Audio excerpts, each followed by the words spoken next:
Estimados amigos, sean ustedes bienvenidos a su programa Abogado Digital de la Academia Mexicana de Derecho Informático en alianza con IMEFI TV. Muy contentos de contar con su preferencia y sobre todo porque ya llegamos al programa número 70. Ya tenemos 70 programas grabados, lo cual pues nos llena de mucho orgullo contar con su preferencia, con sus preguntas, sus opiniones en estos temas tan interesantes que tienen que ver con derecho y con tecnología. El día de hoy, como siempre, tenemos un invitado de lujo, Joaquín Elizalde. Mi querido Joaquín, muchísimas gracias por estar aquí. Gracias a ti, Joel, por la invitación. Y pues muy contento de estar con tu auditorio. Encantadísimo. Les platico muy poco de Joaquín porque ya lo hemos invitado en nuestros programas. Joaquín Elizalde Ávila es abogado egresado por la Universidad de Manuel Kant. Tiene también una maestría en Derecho de las Tecnologías de Información y Comunicación por Infotec, en donde eligió la especialidad de Derecho de la Propiedad Intelectual Digital. Es uno de los grandes abogados especialistas en propiedad intelectual en México, a mi juicio, el mejor litigante en temas de marcas, de derechos de autor, en el entorno administrativo, en el entorno civil. Tengo el gusto de considerarlo mi amigo desde hace muchos años. Hemos sido cómplices en muchas aventuras profesionales y académicas. Y es un gusto tenerlo aquí en este programa. Joaquín, bienvenido. Muchas gracias, Joel. Nuevamente, gracias por la invitación. Gracias, Joaquín. Bueno, les platico. El día de hoy vamos a abordar una parte muy pequeña de las recientes reformas en materia de propiedad industrial que hemos tenido en México, que tiene que ver con las marcas no tradicionales. Pero, como le comentaba Joaquín hace unos minutos antes de iniciar el programa, siempre me gusta iniciar de base cero. ¿A qué me refiero? Pues bajarnos un poquito a la cancha llanera para entender las cosas en el justo plano en donde deben de explicarse, ¿no? Déjenme les platico. México tiene muchos años de contar con dos leyes que regulan la propiedad intelectual en su sentido amplio. Tenemos a la Ley de Propiedad Industrial y tenemos a la Ley Federal de Derecho de Autor. Cada una regula sus respectivas áreas de especialidad. Particularmente, la Ley de la Propiedad Industrial regula dos grandes áreas que desde la perspectiva académica podríamos decir que son el área relacionada con signos distintivos y el área relacionada con creaciones industriales.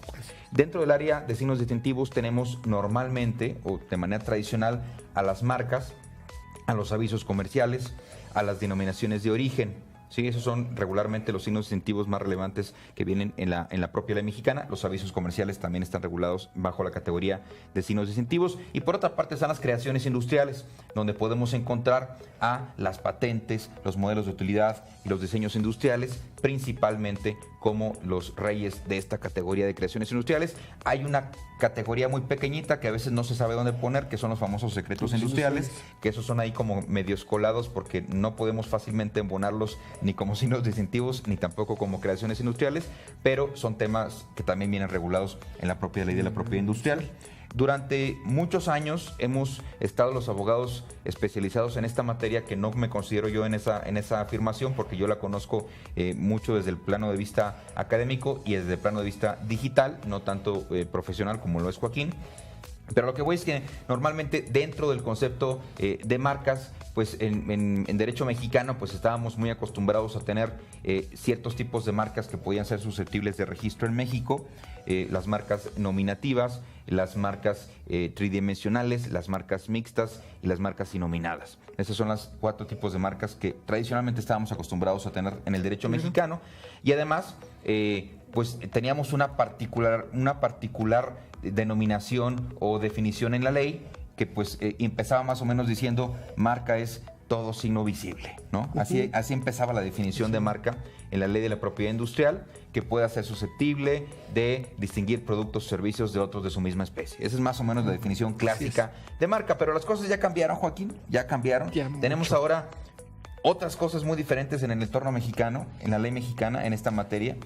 Ya pusimos al auditorio en contexto, en antecedente de las dos leyes mexicanas que regulan la propiedad intelectual, la propiedad industrial, y ya vimos que en materia de propiedad industrial tradicionalmente estaba dividida en creaciones industriales y signos distintivos. La parte que nos toca hoy es hablar solamente de un signo distintivo, las marcas que han sufrido terriblemente modificaciones en la nueva ola legislativa que acabamos de vivir. Joaquín, ¿por qué nos platicas un poquito en qué consistió esta reforma y cuáles son los principales impactos en el derecho? Bueno, la reforma consistió en seguir la tendencia internacional de hacer extensiva la protección de signos no solamente visuales, sino algunos más que atienden prácticamente a los 5 sentidos del ser humano, ¿no? que es la vista, el tacto, el olfato, etcétera. Entonces, esta reforma tiende a ampliar el ámbito o los objetos de protección a través de la figura de las marcas. Y este paradigma cambia mucho la percepción y la definición y el sistema normativo de regulación de los signos distintivos, porque primero entran figuras como el dominio público, que antes no era viable en materia marcaria. También involucra una cuestión relativa a acreditar el uso, como antes del 96 se requería. Nuevamente se retoma esa tendencia para la acreditación del uso de un signo distintivo, y además presenta problemáticas. Una problemática es qué sistema de clasificación vamos a obtener para ciertos productos o para ciertos servicios, si la clasificación ISA sería insuficiente, qué falta hacer al respecto, ¿no? También, y la parte más importante es precisamente lo que comentabas al principio, que es cómo definir ahora la marca, ¿no? Ahora la ley incluye una definición más amplia atendiendo estos factores que estamos platicando. Y la ley que nos dice que es todo signo perceptible por los sentidos, susceptible de representarse de manera clara y precisa el objeto que se va a proteger, y que este objeto precisamente sirva para distinguir productos o servicios de otros que concurren en el mercado. Entonces, esta definición que se incluye ya en la ley de la propiedad industrial, pues amplía a todos tipo de signo distintivo que tenga que ver con los sentidos. Entonces, digamos que en grosso modo esa es la tendencia que adoptó la reforma en México de la ley de la propiedad industrial. Entonces, Joaquín, cuando antes pues los abogados platicábamos o futureábamos sobre estos temas, sobre todo en clases, que es muy padre estar con los alumnos que siempre están al pendiente de lo que sucede en estos entornos, pues siempre le decíamos a los alumnos, mira, pues en Europa existen las marcas olfativas, existen las marcas sonoras, y los alumnos se quedaban con cara de what, ¿no? ¿Y cómo es posible que exista una marca que pueda registrarse un olor, ¿no? Un olor que pueda ser susceptible de ser registrado como una marca? O las marcas que tienen que ver con el sentido del oído, ¿no? De poder escuchar algo, ¿no? O del tacto. O del tacto. Entonces, en México ya tenemos esto en la ley de la propiedad industrial. Ya lo tenemos, y precisamente ahora nuestro sistema legal, digamos, desde un punto de vista doctrinario, a ti que te gusta la doctrina en la materia, pues tenemos la parte de marcas tradicionales, ¿no? Que es la que nos decías. Las letras, los diseños o dibujos, las tridimensionales y las mixtas, que era la que adoptaba nuestra legislación antes de la reforma. Y hoy podemos incluir una clasificación más, que son las marcas no tradicionales, que son precisamente las olfativas, las gustativas, las táctiles, las auditivas. En este punto, bueno, aquí lo que habría que ver es que la propia definición nos exige un requisito, que es el requisito de poderla representar de manera objetiva y clara. Y es ahí donde se nos presentan los problemas. Pero antes de eso me gustaría que comprendiéramos, pues, qué sería una marca tradicional, ¿no? Por exclusión serían aquellas marcas distintas o que no se expresan a través de letras, diseños o de forma tridimensional. Pero siendo más precisos, pues podríamos decir que una marca no tradicional es aquella que es percibida por cualquiera de nuestros 5 sentidos, cuya representación debe ser hecha a través de métodos confiables y no tradicionales. Entonces eso sería la marca no tradicional, poderla representar sobre medios no tradicionales. Es decir, si yo quiero ahora, por ejemplo, una figura que se incluye en la ley, son las marcas holográficas. Ya no lo podría yo representar únicamente con una imagen, porque precisamente es una técnica fotográfica que ahorita va a ser materia de lo que iremos viendo en cada una de estas nuevas marcas no tradicionales que están ya incluidas en nuestra legislación. Oye, Joaquín, México, durante el transcurso de los años, hemos vivido una ola de cambios legislativos en muchas materias. Algunas de ellas, por ejemplo, tienen que ver con datos personales, que es otra de tus áreas de especialidad. Y pues ahí es conocido que México sufrió ciertas presiones internacionales para que llegáramos a tener un régimen adecuado en materia de protección de datos personales, ¿no? Pues ahí básicamente la presión europea siempre es muy fuerte porque son los reyes en estas materias. Mi pregunta para ti sería, ¿México sufrió algún tipo de presión internacional para que contáramos con estos nuevos tipos de marcas? ¿O de dónde nace? ¿Quién se le ocurrió la idea? ¿Quién creyó que sería bueno contar con esas marcas no tradicionales? Bueno, la tendencia es europea, aunque haya algunos antecedentes en el sistema norteamericano. Y esto más que presión es seguir una tendencia comercial internacional.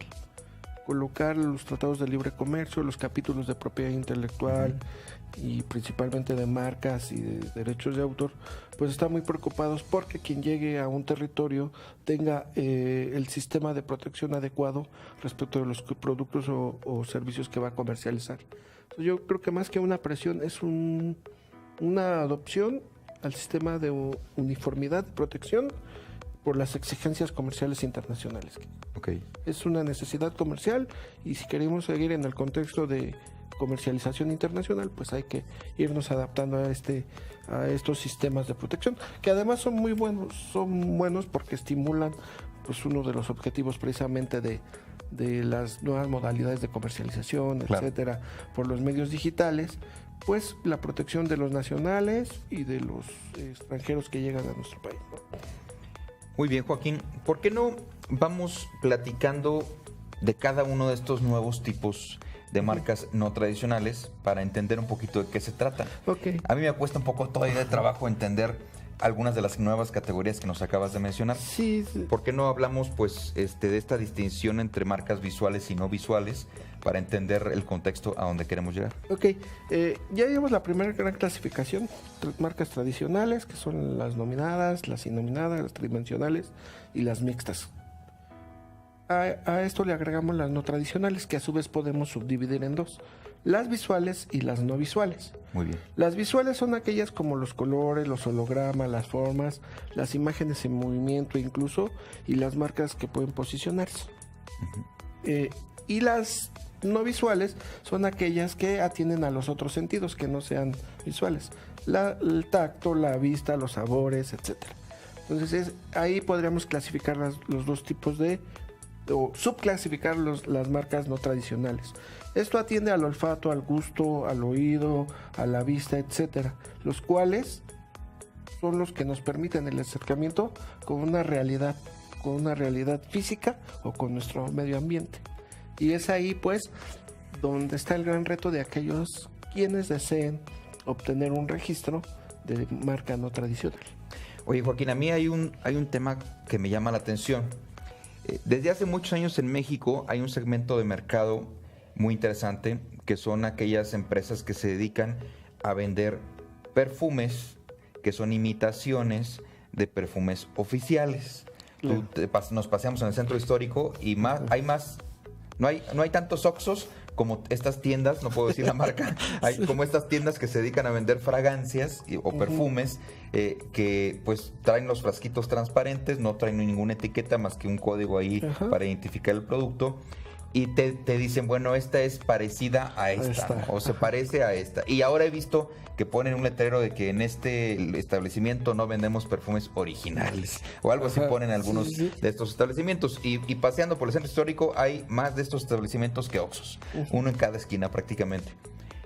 Estos establecimientos pues se dedican a vender perfumes y fragancias a un sector de mercado que no tiene el poder adquisitivo para ir a una tienda y comprar un perfume de 1,000 pesos o de 1,500 o de 2,000 pesos, claro, porque ya los perfumes siempre han sido caros y además nunca están en oferta en el Buen Fin.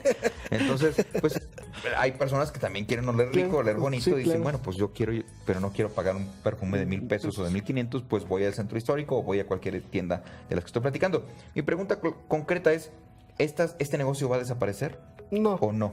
No, porque precisamente el problema de la representación objetiva y clara de un olor es una de las complicaciones que hay para obtenerlo. De hecho, los perfumes están excluidos como objeto de protección a través de una marca olfativa no tradicional, por la complejidad que está representar. ¿Cómo representamos un olor, ¿no? ¿Cómo lo represento? Se han utilizado varios métodos. Un método que es el establecer de manera escrita la fórmula a través de la cual se integra el olor. Pero la tendencia, por ejemplo, en Europa han negado este tipo de registros porque dicen, bueno, tú me estás diciendo en qué consiste tu producto, pero no me estás diciendo cuál es el carácter distintivo que tiene. Entonces son los retos que hay. Otros métodos, por ejemplo, son utilizar un experto que le llaman nariz a los expertos en olores para que determinen, ¿no? Pero es un criterio subjetivo. ¿Okay? Otro criterio es el establecimiento de encuestas a través de un cierto sector de mercado consumidor, no especializado, especialista y super experto. Pero también es subjetivo. Todo atiende a la percepción que la persona tenga respecto a ese olor. ¿Qué es el mecanismo o el método que se ha tratado de implementar? Y veremos en México si es el que se va a implementar para este tipo de marcas olfativas. El método es la descomposición del producto a través de un método, de los métodos cronográficos del producto. Ok, ¿en español? Y en español es representar gráficamente a través de una tonalidad que se plasma en papel en cuáles son las variaciones o las cualidades que tiene cierto olor. Por ejemplo, cuando tú vas y compras un perfume, te dicen, este es un perfume con notas cítricas o con notas de maderas, ¿no? Exactamente. Y ahí más o menos te van mostrando cuáles son las características distintivas, porque sí son características distintivas de una fragancia, de un perfume. ¿Te refieres a eso? A eso me refiero. Muy bien. A que a través de un sistema de descomposición de los elementos podemos establecer qué tanto grado de distintividad tiene determinado olor. Y es difícil porque hay que tener la técnica. Ahora, eso es en cuanto a determinarlo. Pero en cuanto al registro, imagínate que alguien quiera registrar un olor y no es experto en este tipo de temas.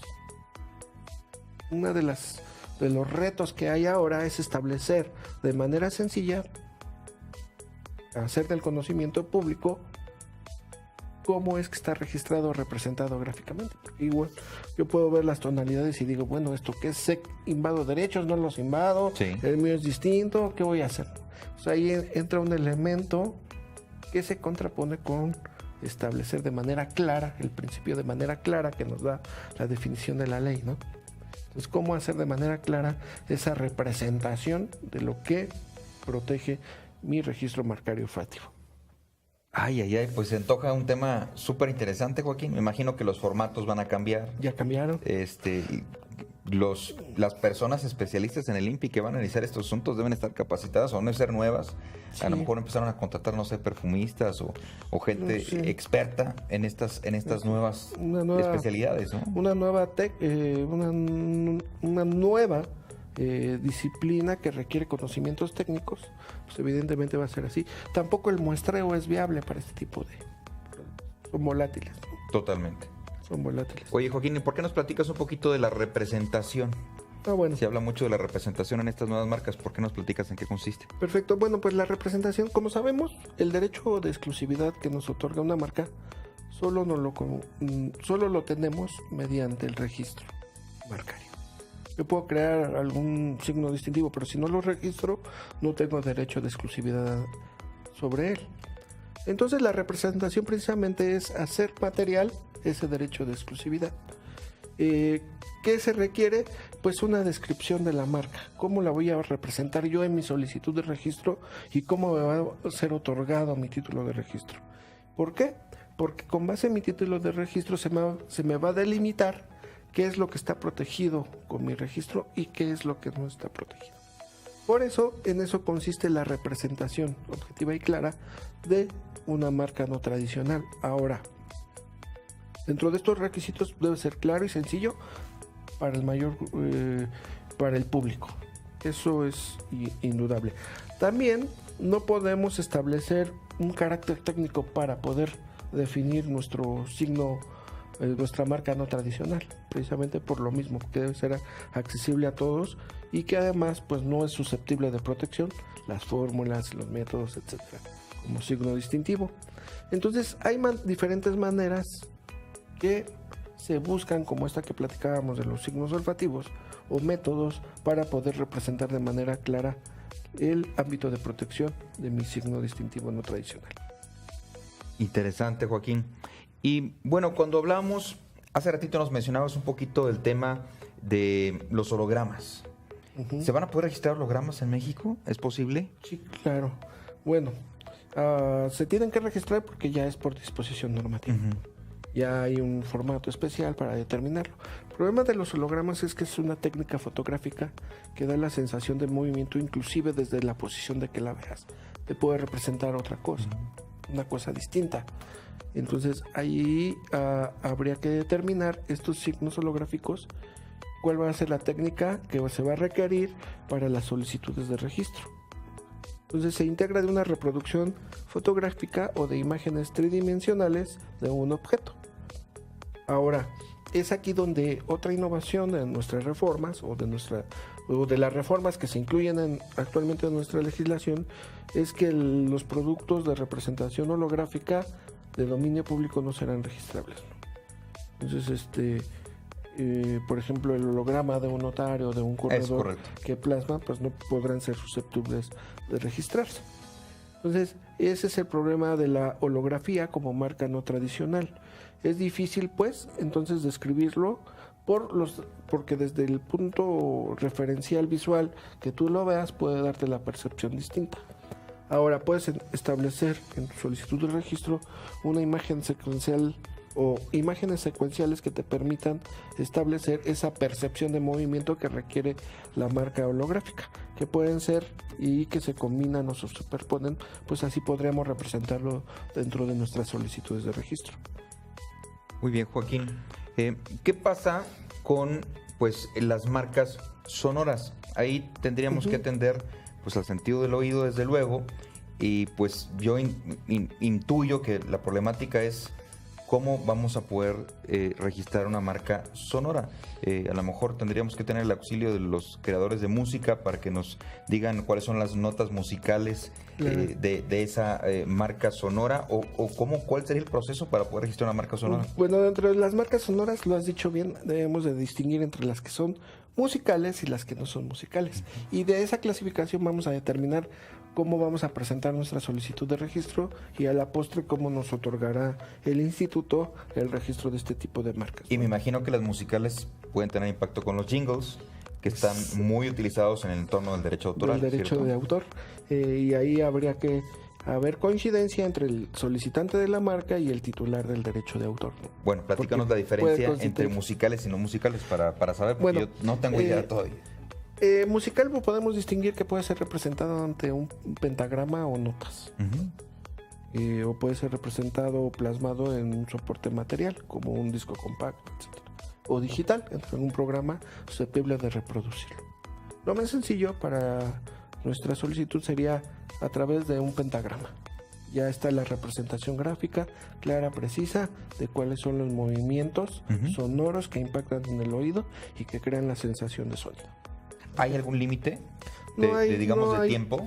¿O tú puedes llegar con una marca de 60 minutos y registrarla? Esa es una de las cuestiones que no se ha determinado, porque se supone que es un sonido. Si tú llegas, por ejemplo, con una canción, pues son 3-4 minutitos.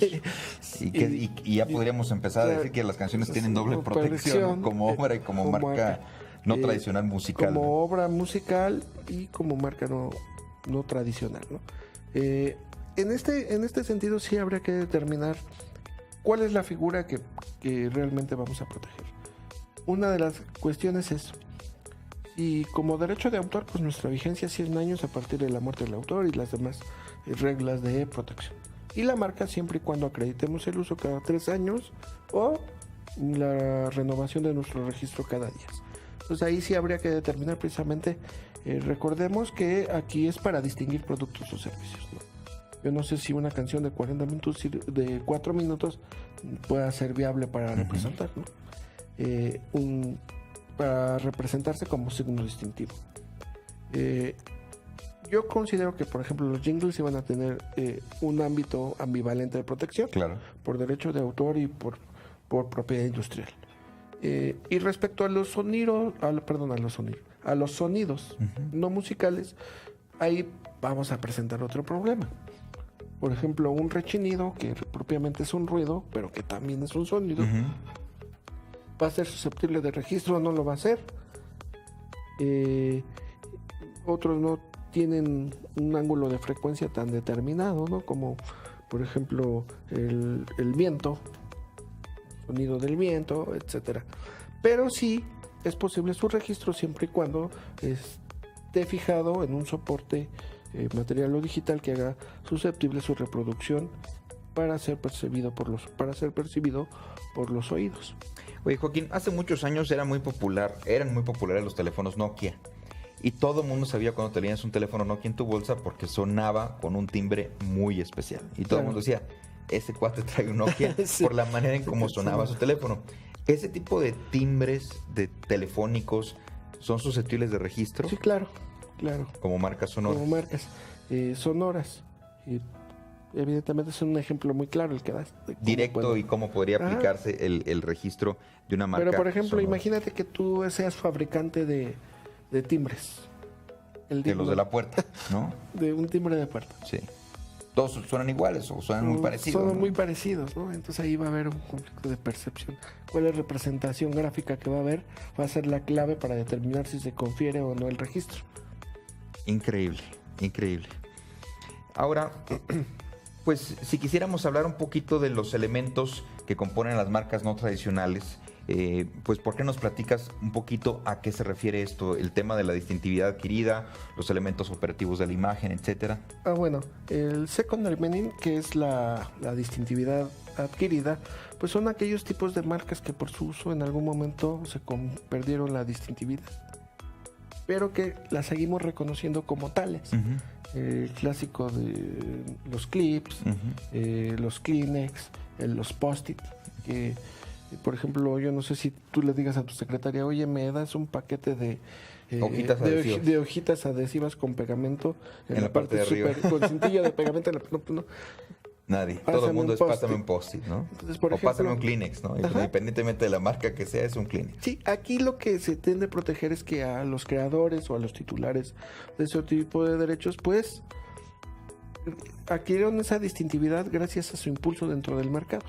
Entonces en nuestra legislación ya les da la oportunidad de obtener los registros para si acreditan haber sido quienes le dieron esa distintividad al producto o al servicio. Muy bien. Entonces me parece algo muy loable, porque muchas veces incluso el propio titular pues se veía impedido para que su marca no se volviera genérica, ¿no? Pero fue el consumidor quien el que lo fue orillando a eso. Entonces sí me parece una cuestión loable que se les reconozca este tipo de posibilidad de obtener su registro como marca no tradicional por una distintividad adquirida.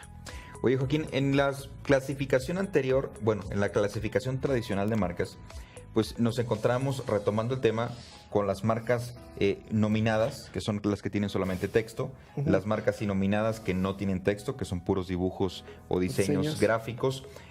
Tenemos las marcas tridimensionales, como la clásica o ejemplo de la botella de Coca-Cola, que perdón que diga la marca, pero pues ahí es muy fácil decir que la botella de Coca-Cola es una marca tridimensional. Pero también tenemos las marcas mixtas, que podría ser una combinación de dos elementos de cualquiera de las anteriores, ¿no? Que tuviera letras y símbolos o que tuviera tridimensional y letras, etcétera. Ahora, ¿dónde quedan estas nuevas marcas no tridimensionales cuando nos referimos a marca mixta? Es decir, ¿podría haber una marca sonora y auditiva o una marca sonora auditiva nominada, olfativa? Sí, ¿También va a entrar en eso la categoría? O sea, ¿ya va a ser más amplio el concepto de marca mixta? Sí, ahí podría haber una combinación de los distintos tipos de marca, tanto tradicionales como no tradicionales, para obtener un registro mixto. La cuestión es cómo lo vamos a representar. ¿Cómo lo vamos a representar en nuestra solicitud? Ya. Eso es, así habrá que tener mucha técnica para poderlo representar y obtener el título de registro como marca mixta. Ahora, respecto a la imagen corporativa, también me parece un tipo de marca no tradicional que antes se protegía como una infracción genérica por actos de competencia desleal. Ahora, por ejemplo, la mueblería, los colores, la ubicación de productos, de servicio, etcétera, del establecimiento incluso, pues ya son susceptibles de protegerse como registro marcario. Que es la imagen corporativa o la imagen empresarial. Eso también tendrá sus retos para ver la manera en que se va a representar. Puede ser con una fotografía o con un video, etcétera, ¿no? Pero son de los elementos nuevos importantes que hay que tomar en cuenta. Que hay que tomar en cuenta porque antes solo lo protegíamos a través de una fracción del capítulo de infracciones de la ley de la propiedad industrial, pero ahora ya tiene una regulación específica sustantiva. Oye, Joaquín, por último, ya se nos ha ido el tiempo prácticamente, pero para cerrar el programa me gustaría preguntarte, otro de los grandes cambios en la ley son las marcas de certificación. ¿Por qué no nos platicas para cerrar el programa en qué consisten las marcas de certificación? Bueno, estas marcas de certificación atienden, de hecho ya se usaban, pero ahora se les reconoce para otorgarse a entes públicos o privados y que respaldan la calidad de un producto o servicio que es prestado por un tercero. Ya. Si, por ejemplo, la marca algodón o hecho en México son marcas de certificación a través de las cuales el titular, este ente público o privado, después de un estudio respecto a los productos o servicios que yo realizo, me determinará si reúnen los estándares de calidad para que yo pueda identificarlos con esa marca de certificación. Muy bien. Y por lo tanto, lo que se garantiza al consumidor es que los productos o la fabricación de ellos o los servicios pues tienen un respaldo a través de un estudio estandarizado o del cumplimiento de ciertos estándares de que el producto reúne cierta calidad específica que él requiere. Muy bien. Y esas marcas de certificación pues también son muy importantes en nuestro orden jurídico actual. Muy bien, Joaquín. Pues amigos, hemos dado una repasada muy general sobre cambios importantes que ha sufrido la ley de la propiedad industrial en México en materia de marcas. Hemos platicado brevemente cuáles son y en qué consisten las marcas no tradicionales. Llegamos hasta la marca de certificación, que excedía un poquito los alcances originales del programa. Pero pues nos ha dado mucho gusto platicar con ustedes estos temas al lado de Joaquín Elizalde Ávila, que es uno de los grandes expertos en México en estos temas de propiedad industrial y propiedad intelectual. Joaquín, siempre es un gusto tenerte en el programa. Muchísimas gracias. Joel, pues. Seguimos teniendo tu amable disponibilidad para invitarte a otro programa. Sí, claro, con mucho gusto. Para mí es un placer estar a ver si contigo y con tu auditorio. El próximo programa nos ayudas a hablar algo de copyright, de las maneras más comunes de violar copyright en vías digitales y qué tenemos de novedad en el mercado en ese sentido. Muchas novedades, hay muchas conductas digitales nocivas. Será un placer platicar de ellas y sobre todo cómo proteger nuestros contenidos, ¿no? Muchísimas gracias. Amigos, ha sido un gusto estar con ustedes. Espero que nos sigan por las redes sociales de IMEFI, que nos envíen sus preguntas en la página de Facebook y en la cuenta de Twitter de IMEFI. También nos pueden localizar a nosotros. Joaquín, ¿por qué no nos cuentas cuál es tu cuenta de Twitter para que te Mi cuenta localicen? de Twitter es @JElizaldeMX. @JElizaldeMX, la cuenta de Joaquín. A mí me encuentran en todas las redes sociales como Joel Gómez MX y encuentran una colección de todos los programas de Abogado Digital en la página de IMEFI, en la página de Facebook de IMEFI y también en www.abogadodigital.tv. Muchísimas gracias y nos vemos la próxima semana. Muy amables.